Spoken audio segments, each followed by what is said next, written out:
The tax cuts would give the wealthiest households a $12,000 annual increase, but would cost the poorest people $1,600 a year. $1,600 a year.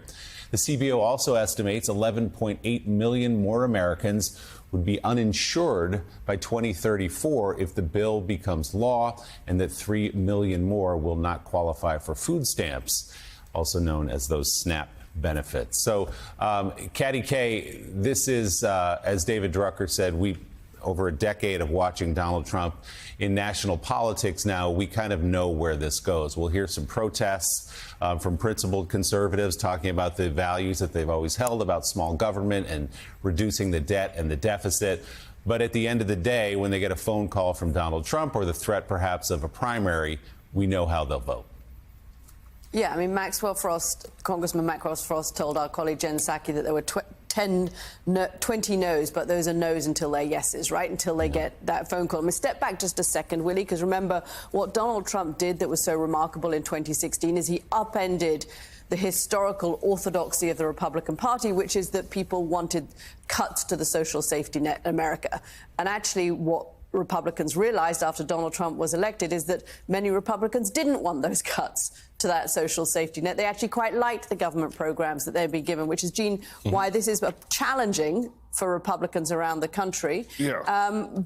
And Democrats on the other side are looking at this. I've spoken to them over the last week or two. They're looking at this and saying, well, you know, if we really wanted to make sure we had a good chance in the 2026 midterms, this bill is probably the single best way to get it. Yeah, I think this bill is is great for Democrats and great for their prospects in the midterms.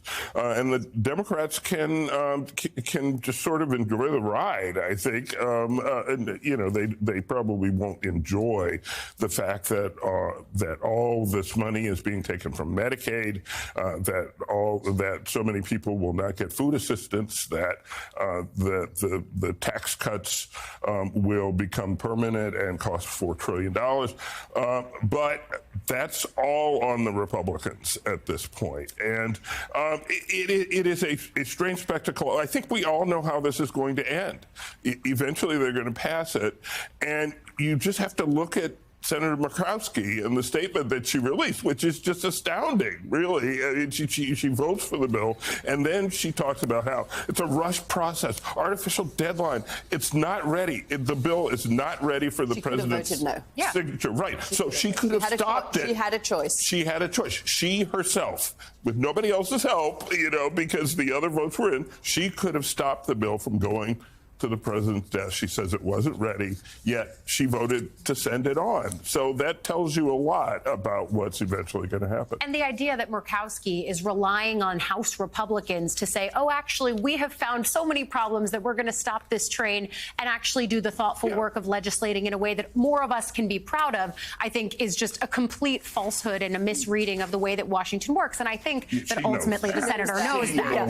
She's not knows that. Exactly. She's looking for profiles in courage. You're going to look at the House Republicans to stand up to Donald Trump. I don't know where you've been the last 10 years. Correct. I think that's right. But then also when you look at Democrats, yes, on its face, I do think that this legislation presents them a key opportunity to talk about the issues that they've long said they want to talk about. Accessibility to health care was a huge energizer for them in 2018. They're going to see if they can replicate those kinds of efforts. But then also being able to talk about overall concepts of affordability. That's one of the central things that we saw, for example, work for Zohran Mamdani in New York. So this gives Democrats, Willie, an opportunity to talk about that. But you had Reverend Dr. William Barber on yesterday just talking about the fact that as an activist in this space, he's not seeing Democrats do enough messaging around the specific stories of Americans that will be harmed, and they will be, by this legislation. And I think that's where there's already some disconnect here. It's an opportunity for Democrats, but they really have to seize it. And that's been something they've struggled with. And that's why you've had people like Chuck Schumer and Hakeem Jeffries promising last night that the American people will hear these specific stories. So, David Drucker, just channeling my good friend Joe Scarborough for a moment, the 1994 Republican Revolution, all of the things coming in with Newt Gingrich and the small government, I think it confounds a lot of, let's call it pre-Trump conservatives, Republicans, that someone like Mike Johnson, who has been a conservative his whole life, could celebrate and espouse the virtues of a bill that adds $3.3 trillion to the national debt. Is this just about the power of Trump? Obviously, there's a lot in there for a lot of people to like, for a lot of Republicans to like, especially on the border, on military spending, bringing down some of the costs of Medicaid and all that. But these cuts that will, in fact, if you close rural hospitals, that's not a blue state thing. That's red state. That's Republicans and Democrats. How do these men and women who've called themselves small government conservatives for their entire lives vote for a package this big? Yeah, listen, I don't want to make Joe think about his age. I don't like to think about my age sometimes, but that was a long time ago, yeah. And this is a different Republican Party. You know, over the past decade, Donald Trump has attracted a lot of culturally conservative former Democrats who are, you know, fiscally liberal and were never that interested in small government or spending cuts, and didn't feel like they were in the game for the kind of tax cuts that came out of Washington. And, you know, look, this bill would eliminate some taxes on income from tips, taxes on overtime pay. You'd be able to refinance your car and you can be able to finance your car and get a tax deduction if it was American made. But I think the ultimate answer here, Willie, and this is important, I think, to understand, is there just isn't a constituency for debt reduction.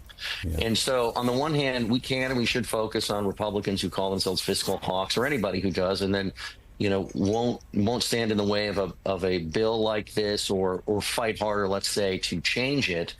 But politicians are in the service business, right? Ideology is their approach to solving problems or crafting legislation, but they're responsible to the voters because they want to keep their job. Nobody is calling up, no Republican voter, or few. I'm sure there's a phone booth somewhere where there are 3 people on the phone, but nobody's calling up Republican members of Congress demanding debt reduction, demanding smaller government.